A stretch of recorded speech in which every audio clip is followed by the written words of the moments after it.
Jezebel is not only a queen, but a high priestess. She's a high priestess of Asherah. Now, Asherah is the Phoenician, Canaanite, and Amorite mother goddess. She's the creatrix of the gods. Asherah is also a matron to a number of goddesses who oversee the natural world. She's also known as the Lady Asherah of the Sea. And she lives close by the palace of Il. Now, Il is the Canaanite creator god, and she is said to have many, many sons. Now, Asherah is also a consort of Baal and has an ambiguous attitude towards Baal. The goddess intercedes for him on numerous occasions, but she also vanquishes Baal and tries to put one of her own sons on the throne. Now, Asherah gives her name to the hill shrines under the trees. Sacred carved wooden pillars are the focal point of Asherah worship. These pillars are representative of the presence of the mother goddess.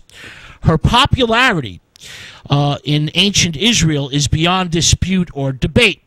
Hill shrines, pillars, sacred trees were placed throughout the northern and then southern kingdom. In Samaria, Bethel, Jerusalem.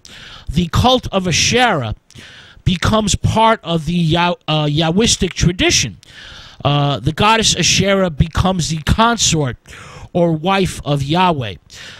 Temple vessels are dedicated to her, and women weave garments for her statue. All right, so the Old Testament, the Bible, condemns the worship of Asherah. Goddess worship is out due to its pagan connotations. The mother goddess was linked with the rituals of fertility. For example, ritual priestess prostitution in the temples. Asherah becomes a major irritation to the Hebrew prophets and religious leaders. The goddess stimulates the abandonment or ambivalence towards Yahweh. Now, during the reign of Jezebel and Ahab, a religious crisis ensues. Basically, Yahweh versus Baal and Asherah. Now, Ahab is not a devout king. He actually encourages Jezebel's religion in the northern kingdom. King Ahab wants religion to sanction or serve his actions rather than the prophets or the God Yahweh. The king marries Jezebel in order to bring the northern kingdom to the forefront of international politics. Jezebel wants to expand Israelite consciousness and, in her view, free them from the barbaric tribal god Yahweh. She wishes to introduce them to the civilizing effects of Baal and Asherah worship. The Hebrews will taste the pleasures of these gods and goddesses and abandon their own strange and fierce God Yahweh without actually noticing that they have done so. Yahweh, the worship of one God, is the main obstacle in creating the kingdom that Jezebel intends to rule. Now, the queen is smart and ambitious. If you challenge the people's God, she will lose them to a bloody and unwinnable war.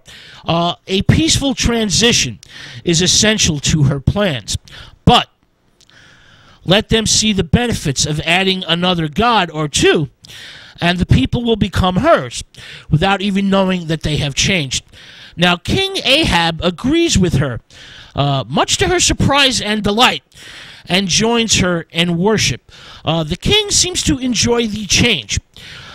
Ahab will serve as Jezebel's other half. The monarchs share a single focus. They are essentially a single ruler in two bodies. Jezebel has in fact enthralled Ahab, body and soul.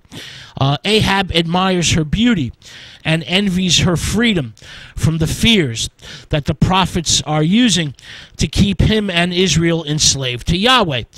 Jezebel is daring, brave, in going for what she desires, and ruthless in dispatching her enemies, and seems to have very keen political insights. Ahab cannot do without her, her beauty, her lovemaking, and her intelligence. But will the king be able to do without the prophets and his link to the God of Israel?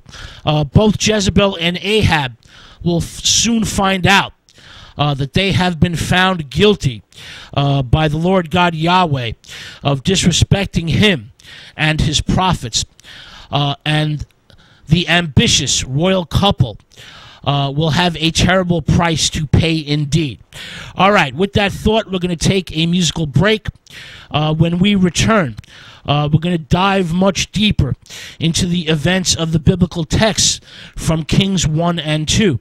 We're going to get into the origins of Ahab, the activities of Jezebel, the curse of the prophets, the judgment of God, love, sex, murder, war, revenge, blasphemy, faith, and damnation in the 9th century BC. But first, some more music. This is David Bowie with a very rare track written by the great German composer Bertolt Brecht. This one's called Baal's Hymn. Stay with us. This is God Rock